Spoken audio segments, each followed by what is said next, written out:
America. एक बहुत बड़ा मैंशन था। सफेद सूट पहने एक आदमी अपने आलीशान सोफे पर बैठा था। अगर याद ना हो तो वो वही है 16 नंबर, जिसका नाम किसी ग्रीक गॉड जैसा है, पढ़ लेना।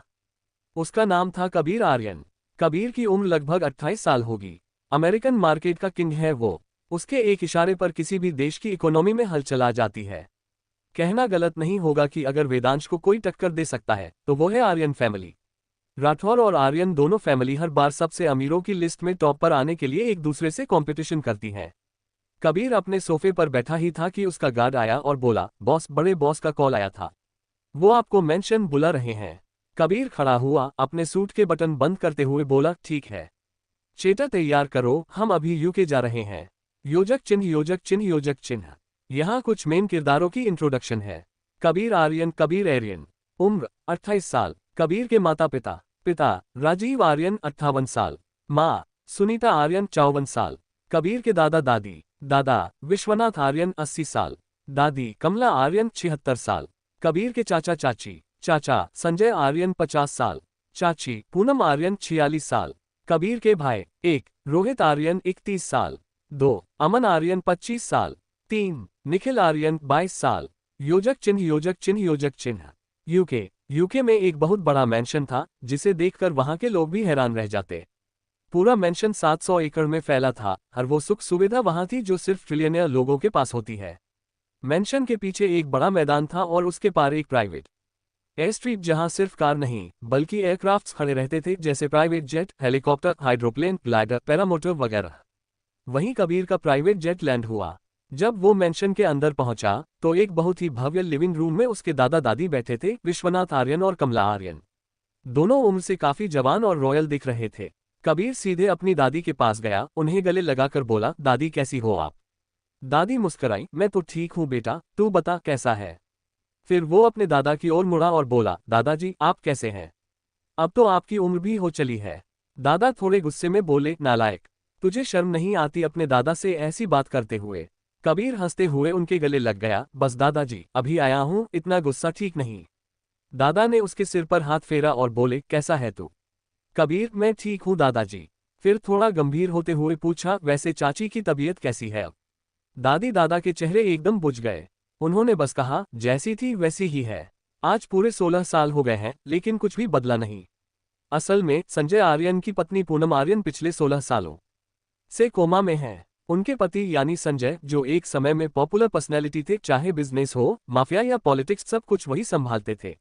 विश्वनाथ आर्यन के बाद अगर किसी ने आर्यन इंडस्ट्री को इस ऊंचाई पर पहुंचाया तो वो थे संजय आर्यन। अपनी पत्नी पूनम से उन्हें बेहद प्यार था। वो दोनों बचपन के दोस्त थे। जब संजय सिर्फ 10 साल के थे तब विश्वनाथ अपने दोस्त की बेटी पूनम को उसके माता पिता के गुजर जाने के बाद अपने घर ले आए थे और उसे अपनी बेटी की तरह पाला। धीरे धीरे संजय और पूनम के बीच दोस्ती से प्यार हो गया। आज भी संजय अपनी पत्नी के पास ही रहते हैं, उनका पूरा कमरा खुद ही संभालते हैं।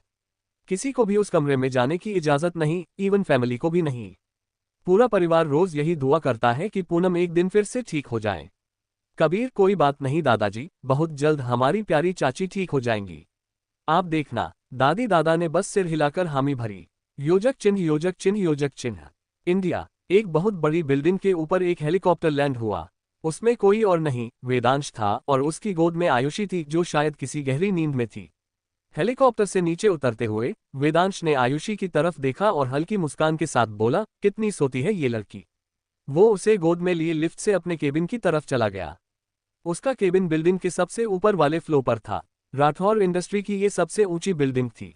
केबिन से लगे हुए उसके प्राइवेट अपार्टमेंट में जाकर उसने आयुषी को आराम से बेड पर सुलाया।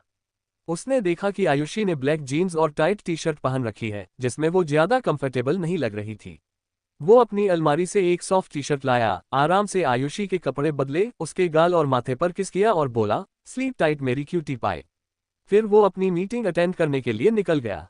वेदांश करीब 2 घंटे बाद अपनी मीटिंग खत्म करके अपने केबिन में आया। उसका सेक्रेटरी शक्ति भी वहां आया और बोला, बॉस, दादा हुक्म का फोन 4 बार आ चुका है। मैंने किसी तरह बहाना बनाकर उन्हें रोक लिया, पर वो आपसे बात करना चाहते हैं। वेदांश ने ओके कहा और शक्ति वहां से चला गया। राजस्थान, जितनी तारीफ की जाए उतनी कम। वीरों की धरती, जहां की मर्यादा, राजस्थानियों का वचन और राजस्थानी खाना सब में नंबर 1। वेदांश राठौड़। वेदांश राठौड़। उम्र 28 साल। उपाधि हुकुमसत, राजस्थान के शाही खानदान से। स्वभाव रॉयल, शालीन, तेज दिमाग और रणनीतिक खिलाड़ी। स्थान उदयपुर, राजस्थान। मुकुट परिवार का परिचय। मुकुट दादा दादी, राजघराने की जड़ें। बूढ़ा आदमी ठाकुर रणविजय सिंह राठौर दादाजी।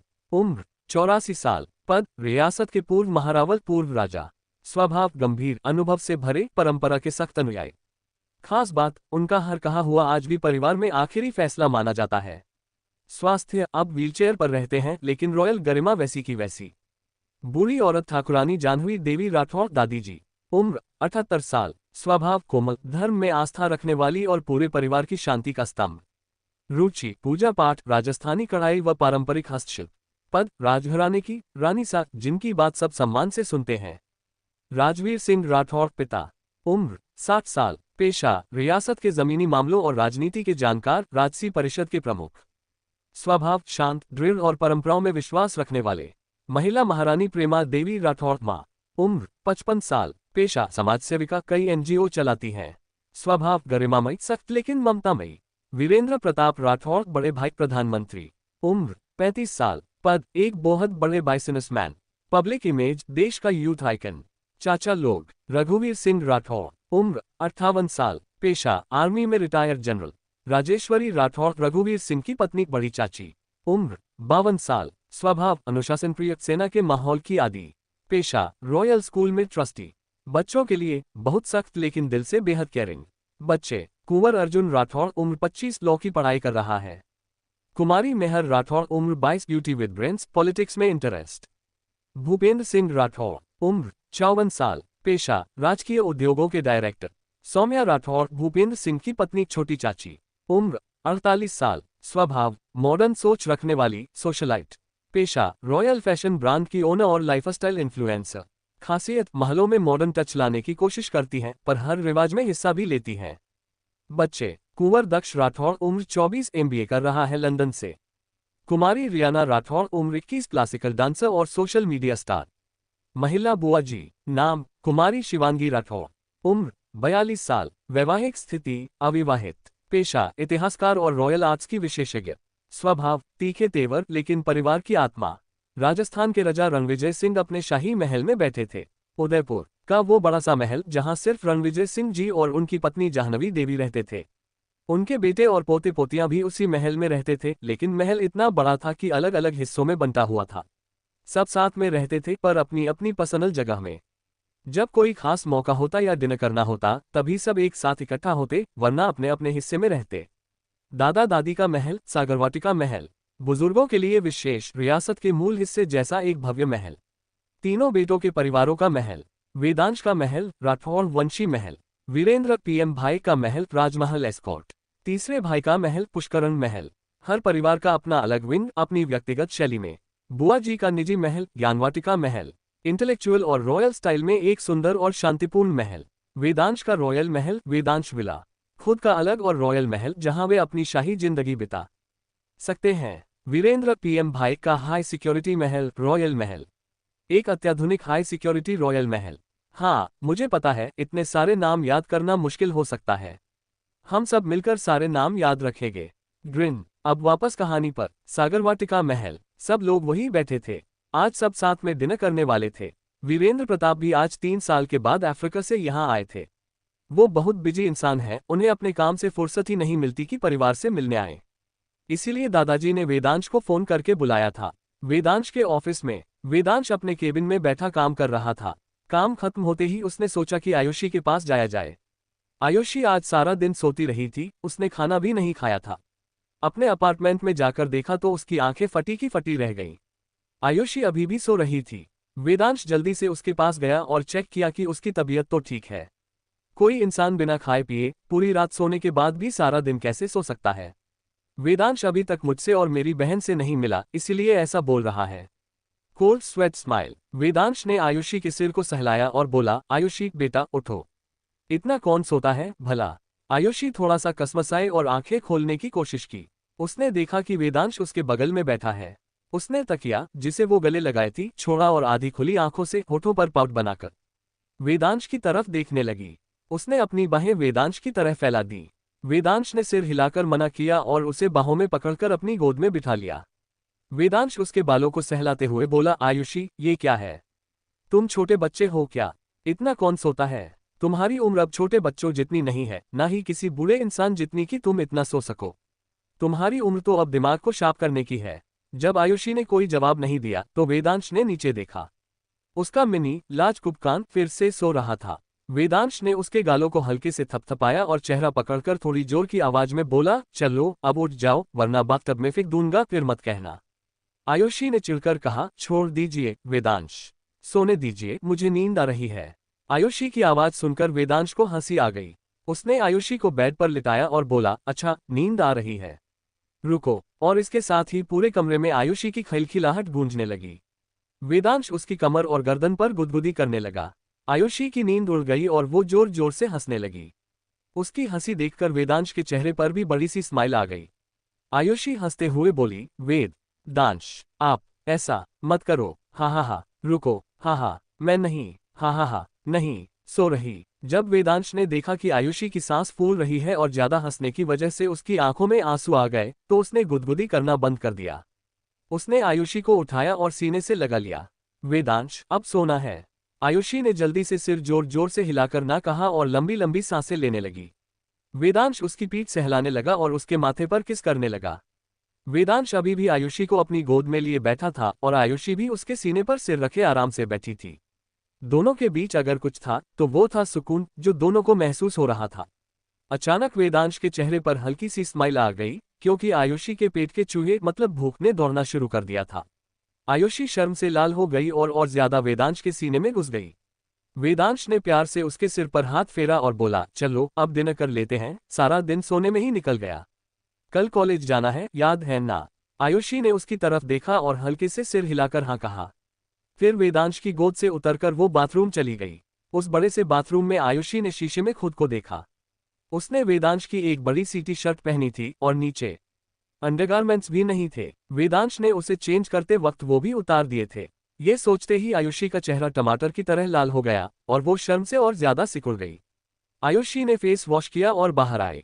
उसने देखा वेदांश काउच पर बैठा था और डिनर आ चुका था। वो थोड़ा हंसते हुए आयुषी को देख रहा था। आयुषी चलकर उसके पास गई और उसके बगल में बैठ गई। वेदांश प्लेट में रोटी तोड़कर निवाला बना रहा था। उसने एक निवाला आयुषी की तरफ बढ़ाया। आयुषी ने फट से मुंह खोलकर खा लिया। वो थोड़ा वेदांश से दूर बैठी थी, जिसकी वजह से वेदांश को अपना हाथ थोड़ा ज्यादा खींचना पड़ रहा था। ये देखकर आयुषी फटाक से उठी और वेदांश की गोद में जाकर बैठ गई। उसने अपने दोनों पैर साइड में रखे और आराम से टिक गई। अपनी क्यूट सी आवाज को और सॉफ्ट करते हुए आयुषी बोली, अब आप आसानी से खिला पाएंगे, और हंस दी।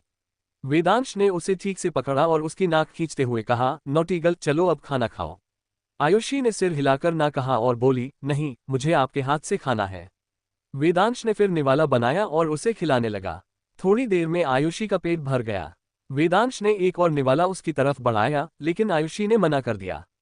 उसने अपना पप्पी वाला फेस बनाया और बोली, नहीं, अब टमी फुल हो गई, अब नहीं खाना। वेदांश ने उसे पूरी तरह इग्नोर किया और वो निवाला उसके मुंह के पास ही रखा। आयुषी समझ गई कि वेदांश नहीं मानेगा। उसने मन मारकर कहा, ठीक है, ये एक खा रही हूं, लेकिन ये लास्ट है। वेदांश ने हाँ में सिर हिलाया। फिर वेदांश ने एक और निवाला बनाया और उसकी तरफ बढ़ाया।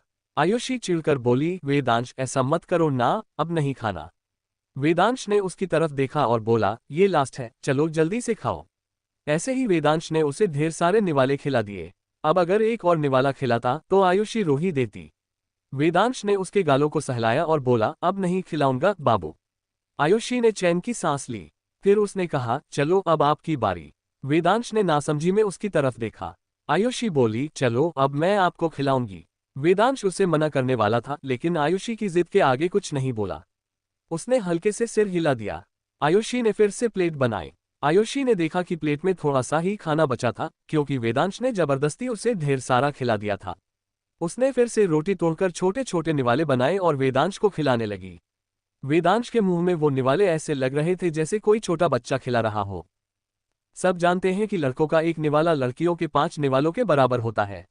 आयुषी जल्दी जल्दी उसे खिला रही थी, क्योंकि जब तक वो दूसरा निवाला खिलाती, वेदांश पहला निगल चुका होता। थोड़ी देर ऐसे ही चलता रहा।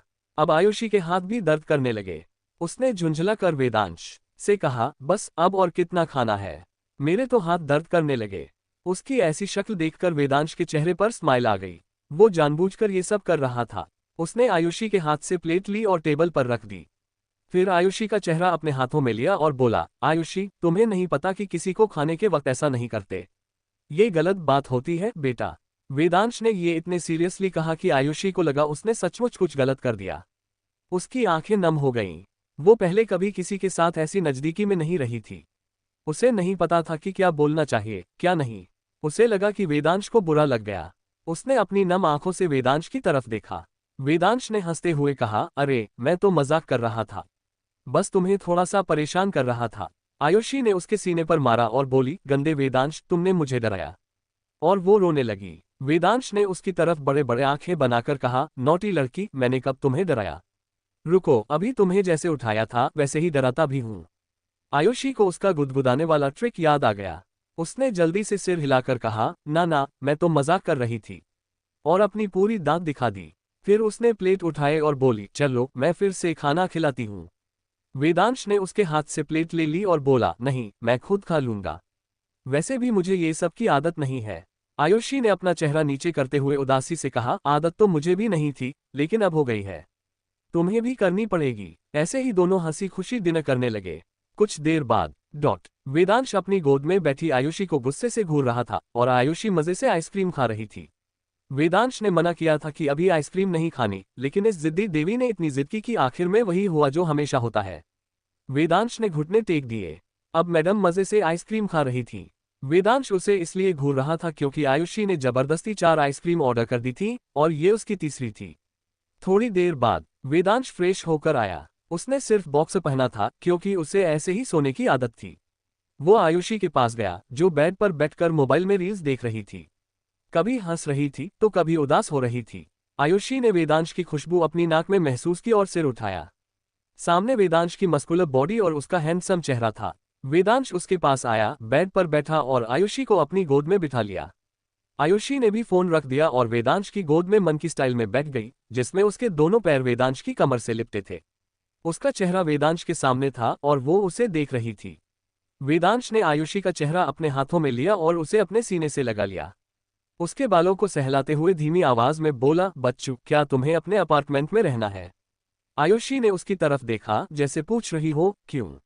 वेदांश ने उसका सवाल समझकर कहा, मेरा मतलब, क्या तुम वहां रहना चाहती हो? आयुषी ने जवाब दिया, हाँ, हम वहीं रहेंगे, हमारे लिए वो अच्छा है। आप तो मेरे साथ हमेशा रहोगे ना? वेदांश ने जब नहीं कहा तो आयुषी की आंखें फट से नम हो गईं। वेदांश की नजर आयुषी पर ही थी। उसने जल्दी से कहा, अरे मेरा मतलब है कि हम साथ ही रहेंगे, ओके? टेंशन मत लो, मैं अपने नन्हे से दिल को कहीं छोड़कर जाऊंगा भला। फिर उसने कहा, मेरा कहने का मतलब है कि क्या तुम मेरे साथ मेरी हवेली में रहना चाहोगी, मेरी फैमिली के साथ जो अब से तुम्हारी भी है? आयुषी चौंक कर बोली, क्या हवेली? आपकी हवेली है? क्या आप कोई खानदानी राजा हो जो हवेली है? वेदांश ने उसका रिएक्शन देखकर हंसते हुए कहा, क्या तुम्हें नहीं पता, मैं राजस्थान का ही होने वाला हुकुम सा हूं।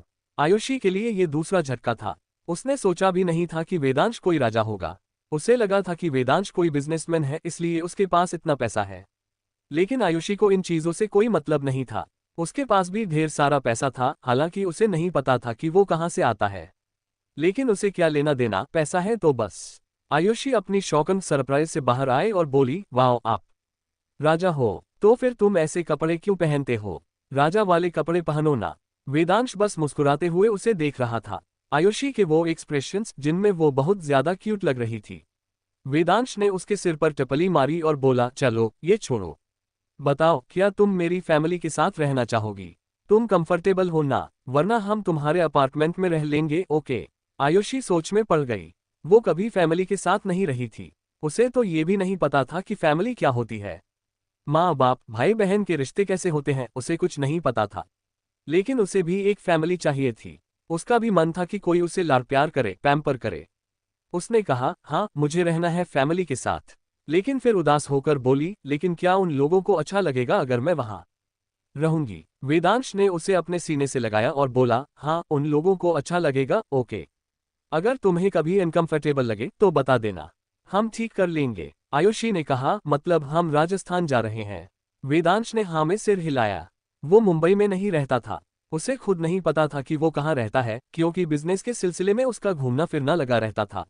आयुषी ने कहा, लेकिन मेरा कॉलेज, वो तो यहाँ है ना। वेदांश ने कहा, मैं तुम्हारे कॉलेज से बात कर लूंगा। तुम्हारी इस सेमेस्टर की एग्जाम्स होने वाली है ना, फिर उसके बाद तुम वहाँ नया कॉलेज ज्वाइन कर लेना, ओके। आयुषी ने हाँ में सिर हिलाया। वेदांश फिर लेट गया और आयुषी को अपने ऊपर लेटा लिया। उसे अपने हार्मोन्स कंट्रोल करने में बहुत दिक्कत हो रही थी। वो खुद सेक्स एडिक्ट था और ऐसे में जब उसका प्यार उसके पास था तब भी वो कुछ नहीं कर सकता था, क्योंकि आयुषी इसके लिए तैयार नहीं थी। वेदांश के लिए उसकी जान का कंफर्ट बहुत जरूरी था, इसलिए उसने आयुषी से उसके साथ रहने के लिए भी पूछा था, न कि जबरदस्ती कहा कि तुम मेरे साथ रहोगी। वेदांश आयुषी की पीठ और कभी नीचे उसके हिप्स को सहला रहा था। वेदांश ने सिर्फ बॉक्सर पहना था और आयुषी ने भी वही बड़ी सी टी शर्ट। इस वजह से दोनों को एक दूसरे की बॉडी बहुत अच्छे से महसूस हो रही थी। आयुषी को अपने लोअर पार्ट पर वेदांश का लोअर पार्ट भी फील हो रहा था, जो बहुत हार्ड लग रहा था। लेकिन दोनों में से किसी ने कुछ नहीं कहा। फिर आयुषी बोली, वेदांश चलो ना, हम वो करते हैं। मुझे करना है। एक बार अगर दर्द हुआ तो मैं सह लूंगी ना। वेदांश ने उसकी तरफ देखा और बोला, लेकिन मैं एक बार में नहीं रुक सकता शोना। मैं तब तक नहीं रुकता जब तक सेटिस्फाइड ना हो जाऊं। आयुषी ने उसके पेट पर हाथ रखते हुए कहा, हाँ तो मैं कौन सा मना कर रही हूँ। चलो। उसके उत्साह को देखकर वेदांश को हंसी आ गई। वो ऐसे जिद कर रही थी जैसे बाहर घूमने जाना हो। वेदांश ने गहरी सांस ली और आयुषी को बेड पर लिटा दिया। फिर खुद उसके ऊपर आ गया।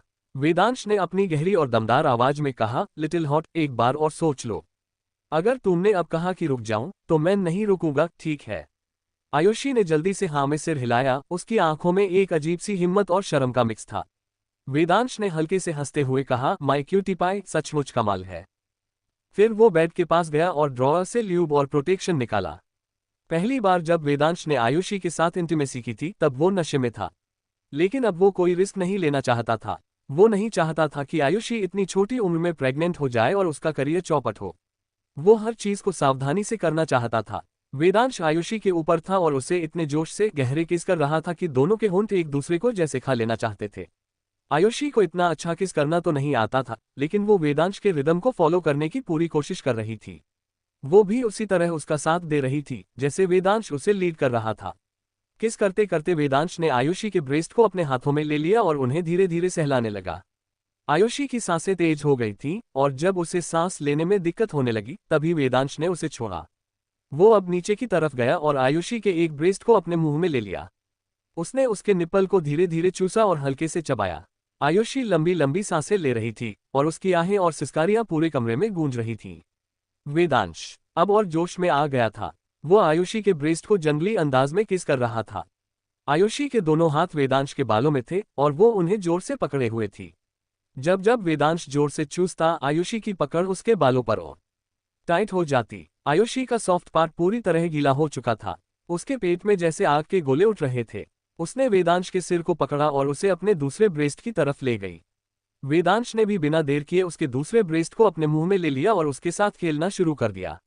उसका एक हाथ अभी भी आयुषी के पहले ब्रेस्ट को सहला रहा था और दूसरा हाथ धीरे धीरे उसके पेट को सहलाते हुए नीचे की तरफ गया।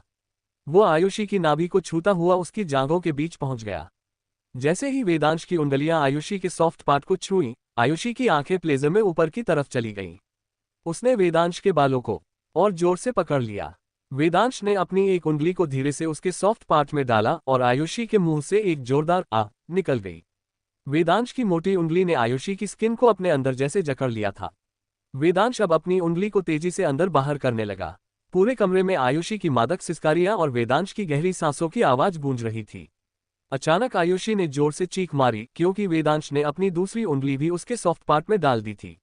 वेदांश ने आयुषी के ब्रेस्ट को छोड़कर उसके चेहरे की तरफ देखा। आयुषी के चेहरे पर दर्द और प्लेजर का मिला जुला एक्सप्रेशन था। उसकी आंखें आधी खुली थीं और होंठ हल्के से कांप रहे थे। वेदांश ने आयुषी के कान के पास अपनी गहरी सांसें छोड़ी और उसका कान अपनी जीभ से चाटते हुए अपनी भारी आवाज में कहा, baby girl, you're so tight. How will you take my big part in your tiny part? Think one more time. Ayushi ने आहें भरते हुए अपनी आंखें खोली। वेदांश की दोनों उंगलियां इतनी तेजी से अंदर बाहर हो रही थी कि वो ठीक से बोल भी नहीं पा रही थी। मुझे करना है, उसने हौंफते हुए कहा। वेदांश ने उसके कान पर एक किस किया और फिर अपनी उंगलियों से एक जोरदार झटका दिया। फिर उसने अपनी उंगलियां बाहर निकाल लीं। उसकी उंगलियों पर एक चिकना सा पदार्थ था जिसे वेदांश ने अपनी नाक के पास ले जाकर सूंघा और फिर स्माइल करते हुए उसे चाट लिया। आयुषी अपनी आंखें खोलकर उसे देख रही थी, उसके चेहरे पर शर्म और हैरानी का मिक्स था। आयुषी ने वेदांश की पूरी बॉडी को गौर से देखा। वेदांश का हार्ड पार्ट उसके बॉक्सर के अंदर इतना टाइट और बड़ा दिख रहा था कि आयुषी की सांसें और तेज हो गईं। वेदांश ने आयुषी के दोनों हाथ पकड़े और उन्हें उसकी कमर के किनारे पर ले जाकर रख दिया। आयुषी ने वेदांश के इशारे को समझा और थोड़ा हिचकते हुए उसके बॉक्सर को उतार दिया। जैसे ही बॉक्सर नीचे गया, वेदांश का बड़ा और टाइट हार्ड पार्ट उछलकर उसके सामने आ गया। आयुषी ने एक पल के लिए उसे देखा और फिर जल्दी से अपनी आंखें बंद कर लीं। उसका चेहरा लाल हो गया। वेदांश ने उसकी हालत देखकर एक तिरछी स्माइल दी और कहा, लिटिल लव, तैयार है ना? आयुषी ने बस अपनी पलकें कांपते हुए हल्के से सिर हिलाया। वेदांश ने ल्यूब की बोतल उठाई और उसे अपनी उंगलियों पर लगाया। उसने एक साथ 4 उंगलियां आयुषी के सॉफ्ट पार्ट में डाल दी। आयुषी के मुंह से एक जोरदार आह निकली और उसने अपनी आंखें जोर से भींच लीं। वेदांश ने उसका ध्यान भटकाने के लिए उसके होठों पर एक गहरा किस किया। आयुषी की सांसें तेज हो गईं और वो वेदांश के किस में खो गई। वेदांश ने आयुषी की आंखों में देखा, उसकी तिरछी स्माइल अब और गहरी हो गई थी।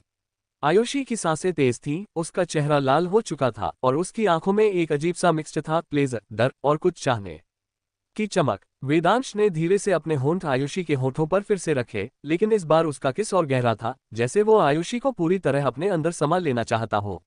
आयुषी ने भी उसका साथ दिया, भले ही उसे इतना अच्छा किस करना नहीं आता था, लेकिन वो वेदांश के रिदम को फॉलो करने की पूरी कोशिश कर रही थी। वेदांश की 4 उंगलियां अभी भी आयुषी के सॉफ्ट पार्ट में थीं और वो धीरे धीरे उन्हें अंदर बाहर कर रहा था। आयुषी की हर सांस के साथ एक हल्की सी आह निकल रही थी, जो पूरे कमरे में गूंज रही थी। उसका शरीर अब पूरी तरह गर्म हो चुका था और उसकी टांगें हल्के हल्के कांप रही थीं। वेदांश ने देखा कि आयुषी की पकड़ उसके बालों में और टाइट हो रही थी, जैसे वो खुद को संभालने की कोशिश कर रही हो। वेदांश ने अपनी उंगलियों को और तेजी से मूव किया और साथ ही अपने होठों को आयुषी के गले पर ले गया। उसने आयुषी की नाजुक गर्दन को धीरे धीरे चूमा, फिर अपनी जीभ से वहां की स्किन को हल्का सा चाटा। आयुषी की सांसें और तेज हो गईं। उसने अपने दांतों से होंठ काट लिए, जैसे वो अपनी आवाज को दबाना चाह रही हो। लेकिन वेदांश को उसकी ये हरकत और भा गई। उसने आयुषी के कान के पास जाकर अपनी गहरी आवाज में धीरे से कहा, बेबी, तुम इतनी टाइट है, मेरा बड़ा वाला पार्ट तुम कैसे ले पाएगी, एक बार और सोच ले। आयुषी ने उसकी बात सुनकर अपनी आंखें खोली, लेकिन उसकी सांसें इतनी तेज थीं कि वो कुछ बोल नहीं पाए। बस उसने वेदांश की आंखों में देखा और उसकी आंखों में एक अजीब सी हिम्मत थी।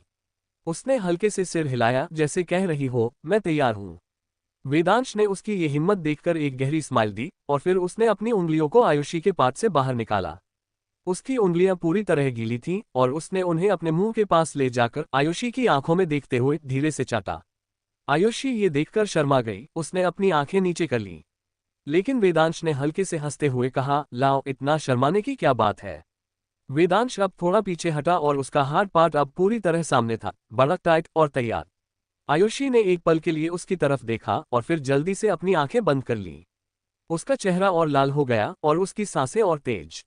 वेदांश ने उसकी हालत देखकर हल्का सा हंसा और कहा, क्या हुआ बच्चा, डर गई? आयुषी ने बस अपनी पलकें और जोर से भींच ली, लेकिन उसने हल्के से सिर हिलाया, जैसे कह रही हो, नहीं, मैं डरी नहीं। वेदांश ने अब ल्यूब की बोतल फिर से उठाए। उसने ढेर सारा ल्यूब अपनी हथेली में लिया और उसे अपने हार्ड पार्ट पर अच्छे से लगाया। फिर उसने थोड़ा और ल्यूब लिया और आयुषी के सॉफ्ट पार्ट पर धीरे धीरे मसाज करने लगा। आयुषी की सांसें फिर से तेज हो गईं और उसने अपने होंठ काट लिए। वेदांश का टच इतना सॉफ्ट लेकिन इतना इंटेंस था कि आयुषी का पूरा शरीर सिहर रहा था। वेदांश ने देखा कि आयुषी की आंखें अब भी बंद थीं, तो उसने धीरे से उसके होठों पर एक हल्का सा किस किया और कहा, आंखें खोल आयुषी, मुझे देख। आयुषी ने धीरे धीरे अपनी आंखें खोली। उसकी आंखों में एक अजीब सा मिक्स था, प्यार, डर और चाहत। वेदांश ने उसकी आंखों में देखते हुए धीरे से अपने हार्ड पार्ट को आयुषी के सॉफ्ट पार्ट के पास ले गया। उसने उसे हल्के से टच किया और आयुषी की एक जोरदार आह निकल गई। उसने अपने हाथों से वेदांश की कमर को पकड़ लिया, जैसे वो खुद को तैयार कर रही हो। वेदांश ने धीरे से कहा, रिलैक्स बेबी, मैं धीरे करूंगा। वेदांश ने धीरे धीरे अपने हार्ड पार्ट को आयुषी के अंदर पुश करना शुरू किया। आयुषी की सांसें रुक सी गईं और उसने अपने नाखून वेदांश की पीठ में गड़ा दिए। उसकी आंखों में दर्द और प्लेजर का मिक्सचर साफ दिख रहा था। वेदांश ने एक पल के लिए रुका और आयुषी के माथे पर एक प्यार भरा किस किया। फिर उसने धीरे धीरे और अंदर पुश किया। आयुषी की एक हल्की सी चीख निकली, लेकिन वेदांश ने उसे डाइवर्ट करने के लिए फिर से उसके होठों को किस करना शुरू कर दिया। वेदांश अब धीरे धीरे मूव कर रहा था और आयुषी की सांसें धीरे धीरे नॉर्मल हो रही थीं। उसका दर्द अब धीरे धीरे प्लेजर में बदल रहा था। आयुषी ने वेदांश की कमर को और टाइट पकड़ा और अपने पैरों को उसके चारों ओर लपेट लिया। वेदांश ने उसकी ये हरकत देखकर एक गहरी स्माइल दी और अपनी स्पीड थोड़ी बढ़ा दी। आयुषी की आहें अब और तेज हो गई थीं और उसकी आवाज पूरे कमरे में गूंज रही थी। वेदांश का एक हाथ आयुषी के ब्रेस्ट को सहला रहा था और दूसरा हाथ उसकी कमर को पकड़े हुए था। वो आयुषी की आंखों में देख रहा था और आयुषी भी उसकी आंखों में खोई हुई थी। दोनों के बीच का कनेक्शन इतना गहरा था कि उस पल में दुनिया की कोई और चीज मायने नहीं रखती थी। आयुषी ने अचानक वेदांश के गले में अपनी बाहें डाल दी और उसे और करीब खींच लिया। वेदांश ने उसकी इस हरकत को देखकर और जोश में आ गया और उसने अपनी स्पीड और बढ़ा दी। आयुषी की सांसें अब पूरी तरह बेकाबू हो चुकी थीं। उसका पूरा शरीर कांप रहा था और उसकी आंखें बार बार ऊपर की तरफ जा रही थीं। वेदांश ने देखा कि आयुषी अब अपने पीक पर पहुंचने वाली थी। उसने अपने मूवमेंट्स को और स्मूथ और तेज कर दिया। आयुषी की एक जोरदार आह के साथ उसका शरीर अचानक अकड़ गया और उसने वेदांश को इतनी जोर से पकड़ा कि उसके नाखून वेदांश की पीठ में और गहरे चुभ गए।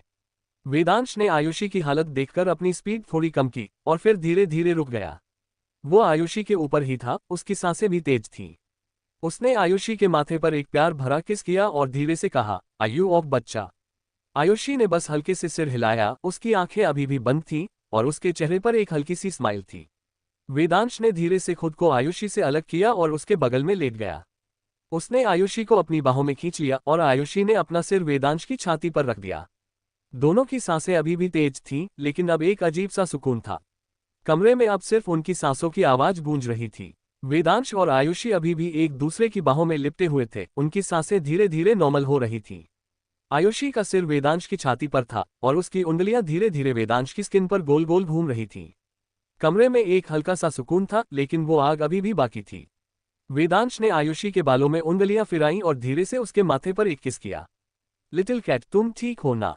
उसने अपनी गहरी आवाज में पूछा। आयुषी ने हल्के से सिर उठाया, उसकी आंखों में एक शरारती चमक थी। उसने होठों पर एक छोटी सी स्माइल लाते हुए कहा, हम बहुत ठीक हूं। उसकी आवाज में थोड़ी शर्म थी, लेकिन साथ ही एक अजीब सा कॉन्फिडेंस भी।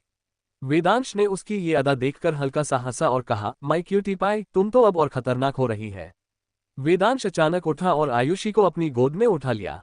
आयुषी ने एक हल्की सी चीख मारी, लेकिन फिर हंसते हुए वेदांश के गले में बाहें डाल दी। कहाँ ले जा रहे हो? उसने शरारत से पूछा। वेदांश ने उसकी आंखों में देखते हुए कहा, सिर्फ बेड पर तो मजा नहीं आएगा मेरे नन्हे से दिल। चलो कुछ नया ट्राई करते हैं। उसकी आवाज में एक चुलबुलापन था जो आयुषी को और एक्साइटेड कर गया। वेदांश आयुषी को गोद में उठाए हुए बाथरूम की तरफ ले गया। बाथरूम का ग्लास शावर केबिन चमक रहा था और हल्की सी स्टीम अभी भी हवा में थी, जैसे कोई पहले ही शावर ले चुका हो। वेदांश ने आयुषी को धीरे से नीचे उतारा और शावर ऑन कर दिया। गुनगुना पानी दोनों के शरीर पर गिरने लगा और आयुषी की स्किन पानी की बूंदों से चमकने लगी। वेदांश ने आयुषी को अपनी तरफ खींचा और उसे ग्लास वॉल से सटा दिया। आयुषी की पीठ ठंडे ग्लास से टच हुई और उसका शरीर हल्का सा सिहर गया। वेदांश ने उसके दोनों हाथों को पकड़ा और उन्हें ग्लास वॉल पर ऊपर की तरफ पिन कर दिया। आयुषी की सांसें फिर से तेज हो गईं, उसकी आंखों में एक मिक्स था, एक्साइटमेंट और थोड़ा सा डर। वेदांश ने उसके होठों को अपने होठों से छुआ और धीरे से कहा, लाओ अब तुम मेरे हवाले हो। उद्धरण चिन्ह। वेदांश ने आयुषी के गले पर किस करना शुरू किया, धीरे धीरे नीचे की तरफ बढ़ते हुए। पानी की बूंदें उसके होठों के साथ आयुषी की स्किन पर स्लाइड कर रही थीं। उसने आयुषी के ब्रेस्ट को अपने हाथों में लिया और उन्हें धीरे धीरे सहलाया। आयुषी की सांसें और तेज हो गईं और उसने अपने होंठ काट लिए। वेदांश ने उसके निप्पल को अपनी उंगलियों से हल्का सा टच किया, फिर उसे अपने मुंह में लिया और धीरे धीरे चूसा। आयुषी की एक हल्की सी आह निकली और उसने अपने सिर को पीछे ग्लास वॉल पर टिका दिया। वेदांश, आह। आयुषी की आवाज में एक मादक सी खनक थी। वेदांश ने उसकी आवाज सुनकर और जोश में आ गया। उसने आयुषी की कमर को पकड़ा और उसे थोड़ा ऊपर उठाया ताकि उसका हार्ड पार्ट आयुषी के सॉफ्ट पार्ट के पास आ जाए। आयुषी ने अपनी टांगें वेदांश की कमर के चारों ओर लपेट दी और ग्लास वॉल उसकी पीठ को सपोर्ट दे रही थी। वेदांश ने धीरे से अपने हार्ड पार्ट को आयुषी के अंदर पुश किया। आयुषी की एक जोरदार आह निकली और उसने वेदांश की गर्दन को अपने नाखूनों से टाइट पकड़ लिया। वेदांश धीरे धीरे मूव कर रहा था और पानी की बूंदें उनके शरीर पर एक रिदम बना रही थीं। आयुषी की आंखें बंद थीं और उसके चेहरे पर दर्द और प्लेजर का मिक्सचर था। वेदांश ने उसके कान के पास जाकर कहा, माय क्यूटी पाई, तुम्हें ऐसा मजा पहले वाले में भी नहीं आया होगा, है ना? आयुषी ने बस हल्के से सिर हिलाया, उसकी सांसें इतनी तेज थी कि वो बोल नहीं पा रही थी। वेदांश ने अपनी स्पीड थोड़ी बढ़ाई और आयुषी की आहें अब और तेज हो गईं। बाथरूम में पानी की आवाज और आयुषी की मादक आवाजें मिलकर एक अजीब सा म्यूजिक बना रही थीं। आयुषी ने अचानक वेदांश के होठों को अपने होठों से पकड़ लिया और उसे एक गहरा किस किया। वेदांश ने उसका साथ दिया और दोनों के होंठ एक दूसरे में खो गए। वेदांश ने आयुषी को थोड़ा नीचे उतारा, लेकिन उसे ग्लास वॉल से हटाया नहीं। उसने आयुषी को पलट दिया ताकि अब उसका चेहरा ग्लास वॉल की तरफ हो। आयुषी की हथेलियां ग्लास पर टिकी थीं और पानी की बूंदें उसके चेहरे और शरीर पर स्लाइड कर रही थीं। वेदांश ने पीछे से आयुषी की कमर को पकड़ा और अपने हार्ड पार्ट को फिर से उसके सॉफ्ट पार्ट के पास ले गया। लिटिल हॉट तैयार है? वेदांश ने धीरे से पूछा, उसकी आवाज में एक शरारती टोन था। आयुषी ने पीछे मुड़कर वेदांश को देखा, उसकी आंखों में एक चुलबुली चमक थी। हम करो ना, उसने धीरे से कहा और उसकी आवाज में एक अजीब सा कॉन्फिडेंस था। वेदांश ने धीरे से अपने हार्ड पार्ट को आयुषी के अंदर पुश किया। आयुषी की एक हल्की सी चीख निकली, लेकिन वो जल्दी ही प्लेजर में बदल गई। वेदांश ने आयुषी के बालों को पीछे से हल्के से पकड़ा और धीरे धीरे मूव करना शुरू किया। आयुषी की हथेलियां ग्लास पर और जोर से दब गईं और उसका चेहरा ग्लास से टच हो रहा था। पानी की बूंदें उसके होठों पर स्लाइड कर रही थीं और वो बार बार अपनी जीभ से उन्हें चाट रही थी। वेदांश का एक हाथ आयुषी की कमर पर था और दूसरा हाथ उसके ब्रेस्ट को सहला रहा था। आयुषी की सांसें अब पूरी तरह बेकाबू हो चुकी थीं। वेदांश, आह, और तेज, उसने हौंफते हुए कहा। वेदांश ने उसकी बात सुनकर एक गहरी स्माइल दी और अपनी स्पीड बढ़ा दी। आयुषी की आहें अब और तेज हो गईं और उसका शरीर हर मूवमेंट के साथ कांप रहा था। वेदांश ने आयुषी के कान के पास जाकर कहा, जाना, तुम इतनी हॉट हो, मुझे कंट्रोल करना मुश्किल हो रहा है। आयुषी ने हल्के से हंसा, लेकिन उसकी सांसें इतनी तेज थीं कि वो कुछ बोल नहीं पाए। उसने बस पीछे मुड़कर वेदांश को एक शरारती स्माइल दी। वेदांश ने आयुषी को फिर से गोद में उठाया और बाथरूम से बाहर बेडरूम में ले आया। दोनों के शरीर अभी भी गीले थे और पानी की बूंदें बेडशीट पर गिर रही थीं। वेदांश ने आयुषी को बेड पर लिटाया, लेकिन फिर हल्के से हंसते हुए कहा, जान, अब तुम्हारी बारी है। चलो दिखाओ तुम्हें क्या क्या आता है। आयुषी की आंखों में एक शरारती चमक आ गई। उसने वेदांश को धक्का देकर बेड पर लिटाया और कहा, अच्छा, अब देखो मैं क्या करती हूँ। वेदांश ने हंसते हुए अपने हाथ बेड के हेडबोर्ड से पकड़ लिए, जैसे वो खुद को टाई करने के लिए तैयार हो। आयुषी ने वेदांश के ऊपर चढ़कर अपनी टांगें उसके दोनों तरफ रखीं। उसका चेहरा लाल था, लेकिन उसकी आंखों में एक अजीब सा कॉन्फिडेंस था। आयुषी ने धीरे से वेदांश के हार्ड पार्ट को अपने हाथ में लिया और उसे अपने सॉफ्ट पार्ट के पास ले गई। वेदांश की सांसें तेज हो गईं और उसने आयुषी की आंखों में देखते हुए कहा, माय क्यूटी पाई, तुम तो अब पूरी तरह मुझ पर हावी हो रही है। आयुषी ने हल्के से हंसा और कहा, हम अब आप बस देखता जाए। आयुषी ने धीरे धीरे वेदांश के हार्ड पार्ट को अपने अंदर लिया। उसकी एक हल्की सी आह निकली, लेकिन वो रुकी नहीं। उसने अपने हिप्स को धीरे धीरे मूव करना शुरू किया, ऊपर नीचे, जैसे वो एक रिदम बना रही हो। वेदांश की आंखें आयुषी के चेहरे पर टिकी थीं। आयुषी के बाल उसके चेहरे पर आ रहे थे और उसकी स्किन पसीने और पानी से चमक रही थी। वेदांश ने आयुषी की कमर को पकड़ा और कहा, जान, तुम तो कमाल कर रही है, और तेज कर। आयुषी ने उसकी बात सुनकर अपनी स्पीड बढ़ा दी। उसका शरीर अब पूरी तरह रिदम में था और उसकी सांसें तेज हो रही थीं। वेदांश का एक हाथ आयुषी के ब्रेस्ट को सहला रहा था और दूसरा हाथ उसकी कमर को गाइड कर रहा था। आयुषी ने अचानक वेदांश के होठों को किस किया और दोनों के होंठ एक दूसरे में खो गए। किस के बीच में आयुषी ने हौंफते हुए कहा, वेदांश, मुझे इतना अच्छा क्यों लग रहा है। वेदांश ने हल्के से हंसा और कहा, क्योंकि तुम मेरा नन्हा सा बच्चा हो और ये हमारा मोमेंट है। आयुषी की स्पीड अब और तेज हो गई थी। उसका शरीर कांप रहा था और उसकी आंखें बार बार ऊपर की तरफ जा रही थीं। वेदांश ने देखा कि आयुषी अपने पीक पर पहुंचने वाली थी। उसने आयुषी की कमर को और टाइट पकड़ा और अपने हिप्स को हल्के से मूव करके उसका साथ दिया। आयुषी की एक जोरदार आह के साथ उसका शरीर अकड़ गया और उसने वेदांश को इतनी जोर से पकड़ा कि उसके नाखून वेदांश की छाती में चुभ गए। वेदांश ने आयुषी को अपनी बाहों में खींच लिया और दोनों एक दूसरे की सांसों में खो गए। आयुषी का सिर वेदांश की छाती पर था और उसकी सांसें अभी भी तेज थीं। वेदांश ने उसके बालों में उंगलियां फिराई और कहा, माय क्यूटी पाई, तुमने तो आज मुझे हरा दिया। आयुषी ने हल्के से हंसा और कहा, हम अभी तो शुरुआत है। आयुषी अभी भी वेदांश की छाती पर सिर रखे हुए थी। उसकी सांसें अब धीरे धीरे शांत हो रही थीं, लेकिन उसकी आंखों में वही शरारती चमक बाकी थी। वेदांश ने उसके गाल पर हल्का सा चूमा और अपनी गहरी आवाज में कहा, लिटिल हॉट, तुमने तो आज मुझे चौंका दिया। अभी और कुछ बाकी है या थक गई। उसकी आवाज में एक चुलबुला टोन था जो आयुषी को फिर से गुदगुदा गया। आयुषी ने सिर उठाया और वेदांश की आंखों में देखते हुए एक तिरछी स्माइल दी। थकी, मैं, अभी तो मैंने शुरू भी नहीं किया, उसने शरारत से कहा। उसकी आवाज में एक नया कॉन्फिडेंस था, जैसे वो अब पूरी तरह खुल चुकी हो। वेदांश ने उसकी ये अदा देखकर हल्का सा हंसा और कहा, माय क्यूटी पाई, फिर तो अब तुम्हें रोकना मुश्किल है। Let's see your next plan. Vedansh ने आयुषी को अपनी बाहों से थोड़ा ढीला किया और बेड पर पीठ टिकाकर बैठ गया। उसने आयुषी की तरफ देखा और एक शरारती स्माइल के साथ कहा, जान, अब तुम लीड करो, मैं बस तुम्हारा शो देखने वाला हूँ। आयुषी ने उसकी बात सुनकर हल्के से होंठ काटे और फिर धीरे से उठकर वेदांश के ऊपर चढ़ गई। उसने अपनी टांगें वेदांश की कमर के दोनों तरफ रखीं और अपने हाथों को उसकी छाती पर टिका दिया। आयुषी की स्किन अभी भी गीली थी और उसके बाल उसके चेहरे पर लटक रहे थे। वेदांश ने उसके बालों को पीछे किया और उसकी आंखों में देखते हुए कहा, तुम इतनी हॉट लग रही है, लिटिल हॉट। आयुषी ने शर्माते हुए अपनी आंखें नीचे की, लेकिन फिर उसने हिम्मत जुटाई और वेदांश के हार्ड पार्ट को अपने हाथ में लिया। उसने धीरे धीरे उसे अपने सॉफ्ट पार्ट के पास ले जाकर हल्का सा टच किया। दोनों की सांसें एक साथ तेज हो गईं। आयुषी ने धीरे से अपने हिप्स को नीचे किया और वेदांश का हार्ड पार्ट उसके अंदर स्लाइड करने लगा। उसकी एक हल्की सी आह निकली और उसने अपने नाखून वेदांश की छाती में गड़ा दिए। वेदांश ने आयुषी की कमर को पकड़ा और धीरे से कहा, रिलैक्स माय क्यूटी पाई, तुम जो कर रही है वो परफेक्ट है। आयुषी ने उसकी बात सुनकर एक गहरी सांस ली और अपने हिप्स को धीरे धीरे ऊपर नीचे करना शुरू किया। उसका मूवमेंट धीमा लेकिन रिदमिक था, जैसे वो हर पल को फील करना चाहती हो। वेदांश की आंखें आयुषी के चेहरे पर टिकी थीं। आयुषी की आंखें कभी बंद हो रही थीं, कभी खुल रही थीं और उसके चेहरे पर प्लेजर और कॉन्सेंट्रेशन का मिक्सचर था। वेदांश का एक हाथ आयुषी के ब्रेस्ट को सहला रहा था और दूसरा हाथ उसकी कमर को गाइड कर रहा था। लिटिल कैट, तुम तो कमाल कर रही है, और तेज कर, वेदांश ने हौंफते हुए कहा। आयुषी ने उसकी बात सुनकर अपनी स्पीड बढ़ा दी। उसका शरीर अब पूरी तरह रिदम में था और उसकी सांसें तेज हो रही थीं। वेदांश, आह, ये इतना अच्छा क्यों लग रहा है? उसने हौंफते हुए पूछा। वेदांश ने हल्के से हंसा और कहा, क्योंकि तू मेरी लिटिल हॉट है और ये हमारा जादू है। उसने आयुषी की कमर को और टाइट पकड़ा और अपने हिप्स को हल्के से मूव करके उसका साथ दिया। बातचीत और गहरा कनेक्शन। आयुषी अचानक रुक गई और वेदांश के ऊपर झुककर उसके होठों को किस किया। ये किस इतना गहरा था कि दोनों एक दूसरे में पूरी तरह खो गए।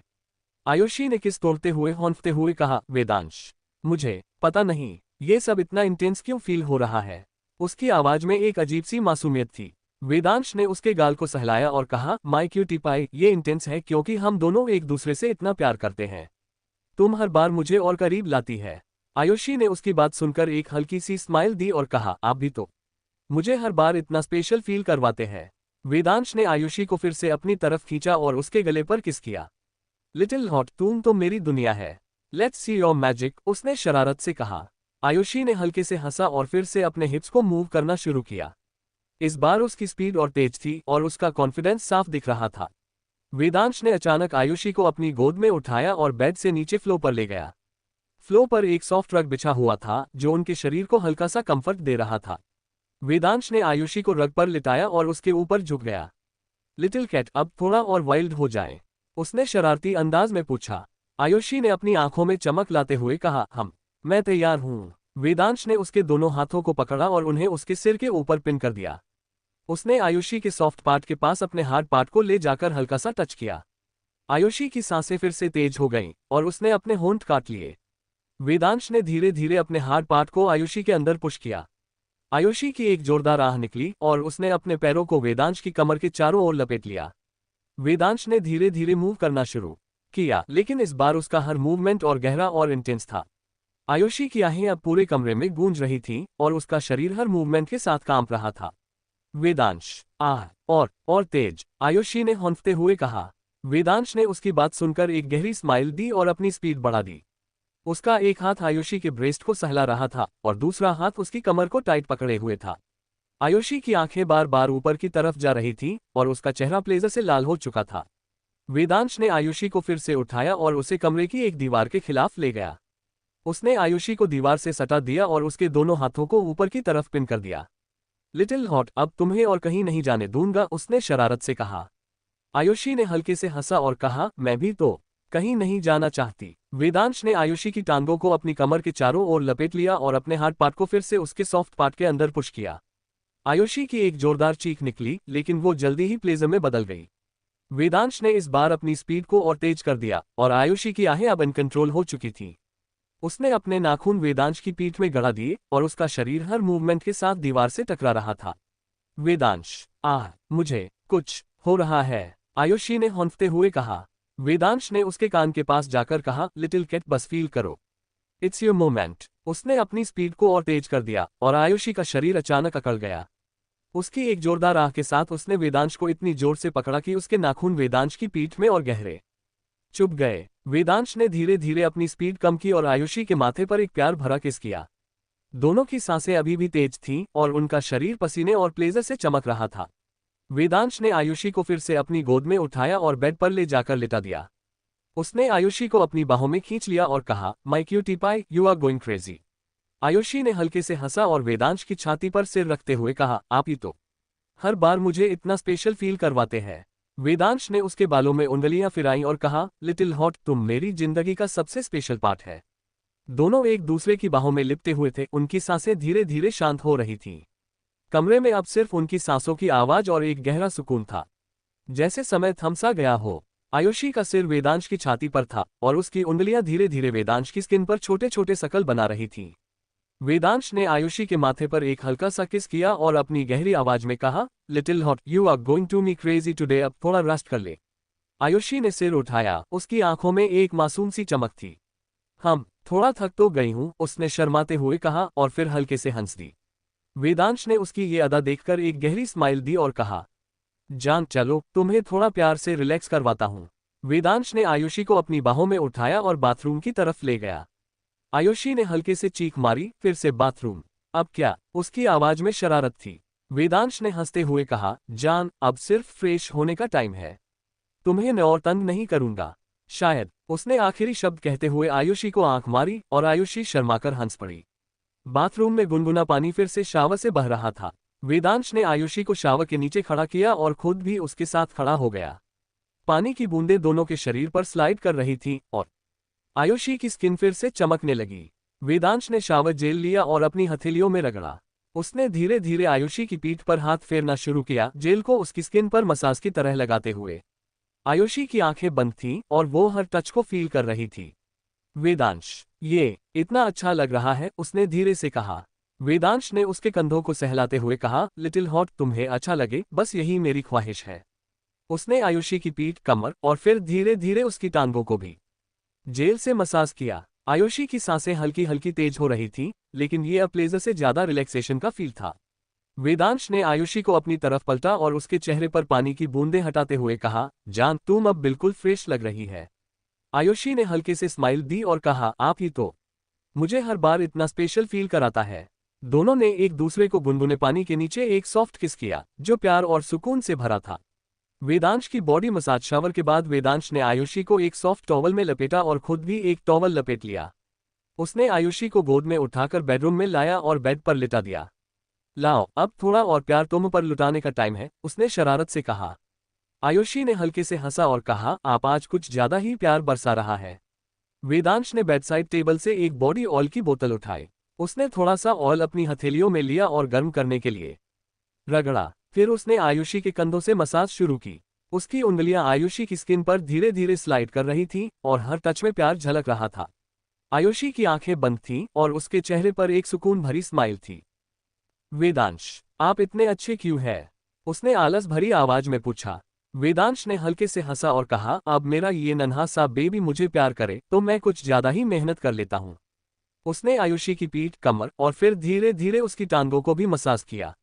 उसकी उंगलियां इतनी सॉफ्ट लेकिन परफेक्ट प्रेशर के साथ मूव कर रही थी कि आयुषी का पूरा शरीर रिलैक्स हो गया। आयुषी ने आंखें खोली और वेदांश की तरफ देखते हुए कहा, आपको भी तो मसाज चाहिए? मैं करूं? वेदांश ने हल्के से हंसा और कहा, आज तुम बस एंजॉय करो, मेरा टाइम बाद में आएगा। आयुषी ने हल्के से होंठ फुलाए लेकिन फिर स्माइल दे दी। मसाज के बाद वेदांश ने देखा कि बेडशीट गीली और थोड़ी उलझी हुई थी। उसने आयुषी को बेड से उठाया और एक सॉफ्ट ब्लैंकेट में लपेटकर पास की चेयर पर बिठा दिया। जन, 2 मिनट रुक, मैं बेड फ्रेश कर देता हूं, उसने कहा। आयुषी ने ब्लैंकेट में लिपटकर उसे देखा और हल्के से हंसते हुए कहा, आप कितना केयरिंग है, वेदांश। वेदांश ने जल्दी से बेडशीट हटाए और अलमारी से एक नई, सॉफ्ट कॉटन की बेडशीट निकाली। उसने बेड को सलीके से बनाया, तकिए ठीक किए और फिर आयुषी की तरफ देखकर कहा, हो गया जान, अब आज रात तुझे सिर्फ आराम मिलेगा। आयुषी ने हल्के से सिर हिलाया, उसकी आंखें प्यार और थकान से भरी थीं। वेदांश ने आयुषी को फिर से गोद में उठाया और बेड पर लिटा दिया। उसने ब्लैंकेट हटाया और खुद भी बेड पर लेट गया। दोनों ने कोई कपड़ा नहीं पहना, उनकी स्किन एक दूसरे से टच हो रही थी और ये फीलिंग दोनों को और करीब ला रही थी। वेदांश ने आयुषी को अपनी बाहों में खींच लिया और आयुषी ने अपना सिर उसकी छाती पर रख दिया। बच्चा, आप आज रात मेरे साथ ऐसे ही सोएंगे, ठीक है? वेदांश ने धीरे से कहा। आयुषी ने हल्के से सिर हिलाया और कहा, मुझे यही अच्छा लगता है आपके पास। उसकी आवाज में एक मासूम सी थकान थी। वेदांश ने उसके बालों में उंगलियां फिराई और कहा, माय क्यूटी पाई, तुम मेरे लिए सब कुछ है। दोनों की सांसें अब एक रिदम में चल रही थीं। कमरे में सिर्फ उनकी सांसों की आवाज और बाहर से आती हल्की सी हवा की सरसराहट थी। आयुषी की स्किन वेदांश की स्किन से टच हो रही थी और ये टच दोनों को एक अजीब सा सुकून दे रहा था। वेदांश ने आयुषी के माथे पर एक आखिरी किस किया और धीरे से कहा, गुड नाइट मेरा नन्हा सा दिल। आयुषी ने हल्के से स्माइल दी, उसकी आंखें अब बंद हो चुकी थीं। गुड नाइट वेदांश, उसने फुसफुसाते हुए कहा। दोनों एक दूसरे की बाहों में लिपटे हुए धीरे धीरे नींद की आगोश में चले गए। कमरे में अब सिर्फ उनका प्यार और सुकून बाकी था। आयुषी की स्किन वेदांश की स्किन से टच हो रही थी और ये टच दोनों को एक अजीब सा सुकून दे रहा था। वेदांश ने आयुषी के माथे पर एक आखिरी किस किया और धीरे से कहा, गुड नाइट मेरा नन्हा सा दिल। आयुषी ने हल्के से स्माइल दी, उसकी आंखें अब बंद हो चुकी थीं। गुड नाइट वेदांश, उसने फुसफुसाते हुए कहा। दोनों एक दूसरे की बाहों में लिपटे हुए धीरे धीरे नींद की आगोश में चले गए। कमरे में अब सिर्फ उनका प्यार और सुकून बाकी था। सुबह दो प्रेमी जोड़े एक दूसरे से लिपटकर सो रहे थे। तभी वेदांश की आंखें खुल गईं। उसने अपने ऊपर आयुषी की बॉडी महसूस की और उसके होठों पर एक प्यारी सी स्माइल आ गई। यही थी वो जो उसे सुकून देती थी। वेदांश सोच में पड़ गया, क्या सचमुच प्यार जैसी चीज होती है? और अगर है तो क्या उसे प्यार हो गया है? ये सब सोचते सोचते वेदांश ने अपनी आंखें बंद कर ली और आयुषी के सिर को, जो उसके ऊपर सो रही थी, प्यार से सहलाने लगा। तभी अचानक उसका फोन बज उठा। वेदांश ने फट से फोन उठाया और उसे म्यूट कर दिया। उसे पता था कि रात के उनके हैवी सेशन के बाद आयुषी को थोड़ा दर्द तो हुआ होगा। उसे अब आराम की जरूरत थी। वेदांश ने ऐसे ही लेटे लेटे फोन उठाया। दूसरी तरफ से एक दमदार आवाज आई, तुम कब आ रहे हो? हमें कुछ जरूरी बात करनी है। मध्वगढ़ के राजा भी आने वाले हैं। उनकी बेटी का हाथ मैंने तुम्हारे लिए।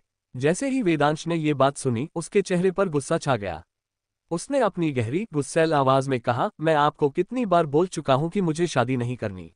आप समझते क्यों नहीं दादा? हुकुम। जी हाँ, दूसरी तरफ कोई और नहीं बल्कि वेदांश के दादाजी थे, जिन्हें पूरा राजस्थान दादा हुकुम के नाम से जानता था। दादाजी ने वेदांश की बात सुनकर कुछ नहीं कहा और फोन काट दिया। वेदांश ने भी आगे कुछ नहीं बोला और फोन को साइड में रख दिया। फिर उसने आयुषी को धीरे से बेड पर ठीक से लिटाया। उसके होठों पर एक हल्का सा किस किया, फिर उसके माथे पर भी एक किस करके वो फ्रेश होने चला गया। आयुषी अभी भी गहरी नींद में थी, बिल्कुल बेखबर। वेदांश फ्रेश होकर बाथरूम से निकला, सिर्फ एक टॉवल कमर पर लपेटे हुए। उसके गीले बालों से पानी की बूंदें टपक रही थीं और उसकी मस्कुलर बॉडी सुबह की हल्की धूप में चमक रही थी। वो बेड की तरफ गया, जहां आयुषी अभी भी गहरी नींद में थी, कंबल में लिपटी हुई। वेदांश ने धीरे से आयुषी के पास बैठकर उसके चेहरे को देखा। उसकी मासूम सी सूरत, थोड़े से उलझे बाल और हल्के से खुले होंठ। वेदांश के चेहरे पर अपने आप स्माइल आ गई। उसने प्यार से आयुषी के गाल पर उंगलियां फिराईं और धीरे से उसके माथे पर एक किस किया। आयुषी नींद में हल्की सी हिली, जैसे उसे वेदांश का टच महसूस हुआ हो। उसने आंखें नहीं खोली, बस एक क्यूट सी स्माइल उसके चेहरे पर आ गई। फिर नींद में ही उसने वेदांश का हाथ पकड़ लिया और उसे अपने सीने से लगा लिया, जैसे कह रही हो, कहीं मत जाओ। वेदांश को यह देखकर हल्की सी हंसी छूट गई। वो धीरे से आयुषी के और करीब गया और उसके कान के पास फुसफुसाया, गुड मॉर्निंग मेरी नन्ही सी जान। आयुषी ने आंखें तो नहीं खोली, लेकिन उसकी स्माइल और चौड़ी हो गई। उसने नींद में ही मुंह बनाया और बोली, ओम अभी सोने देना वेदांश। उसकी आवाज इतनी सॉफ्ट थी कि वेदांश का दिल पिघल गया। वेदांश ने हंसते हुए कहा, अच्छा सोने देता हूं, लेकिन एक शर्त पर। पहले मुझे एक किस दो। आयुषी ने एक आंख हल्की सी खोली और उसे नकली गुस्सा दिखाते हुए कहा, आप ना सुबह सुबह शुरू हो जाते हो। लेकिन फिर भी वो हल्के से उठी, अपने होंठ वेदांश के गाल के पास ले गई और एक प्यारा सा किस दे दिया। वेदांश ने उसे तुरंत अपनी बाहों में खींच लिया और उसे गले लगाकर बोला, बस अब तो दिन बन गया मेरा। आयुषी शर्म से लाल हो गई और उसने अपना चेहरा वेदांश के सीने में छुपा लिया। वेदांश ने उसके बालों को सहलाते हुए कहा, चलो अब उठ जाओ नन्ही देवी। नाश्ता तैयार है और आज राजस्थान भी जाना है। आयुषी ने मुंह बनाया और बोली, नहीं, अभी थोड़ा और सोऊंगी। रात को आपने सोने तो दिया नहीं। ये कहते हुए उसका चेहरा फिर से टमाटर की तरह लाल हो गया और वो कंबल में और घुस गई। वेदांश जोर से हंसा और बोला, अच्छा, मेरी गलती। ठीक है, 5 मिनट और फिर उठना पड़ेगा। उसने आयुषी को कंबल समेत अपनी गोद में उठा लिया और उसे हल्के से झुलाने लगा जैसे कोई छोटा बच्चा हो।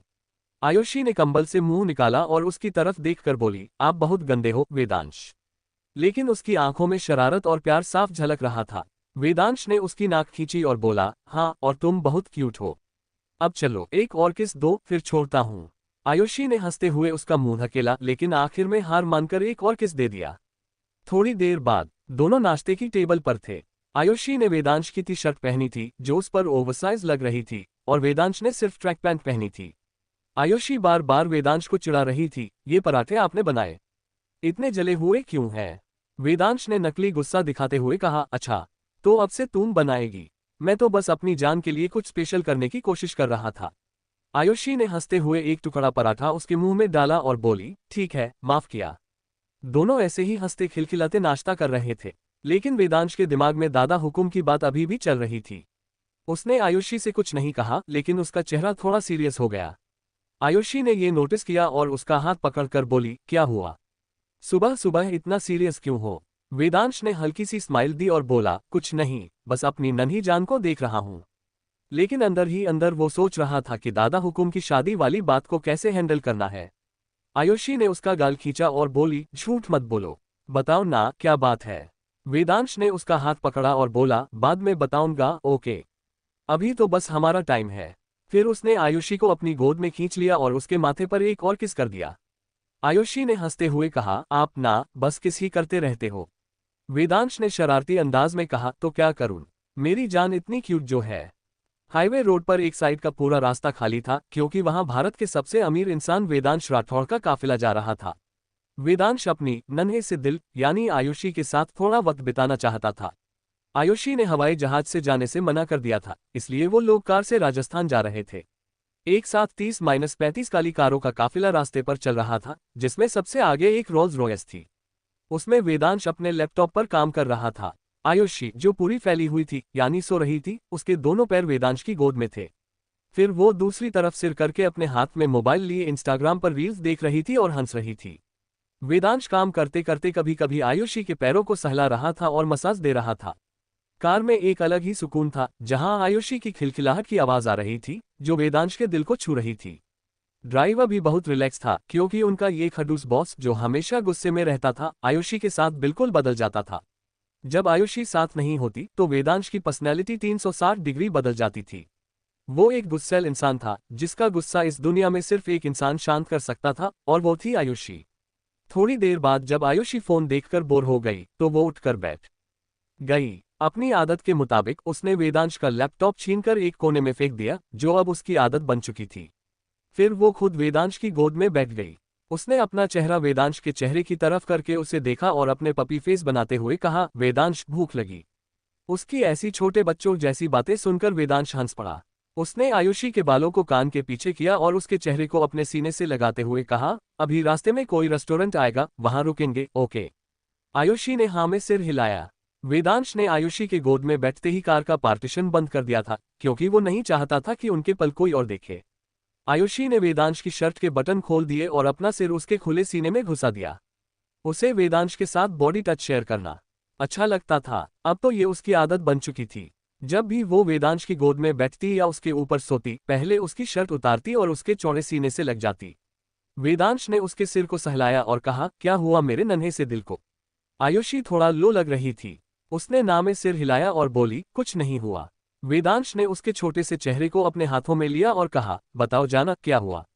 आयुषी ने उसकी तरफ देखते हुए थोड़ा इमोशनल होते हुए कहा, क्या आपकी फैमिली मुझे एक्सेप्ट तो करेगी ना?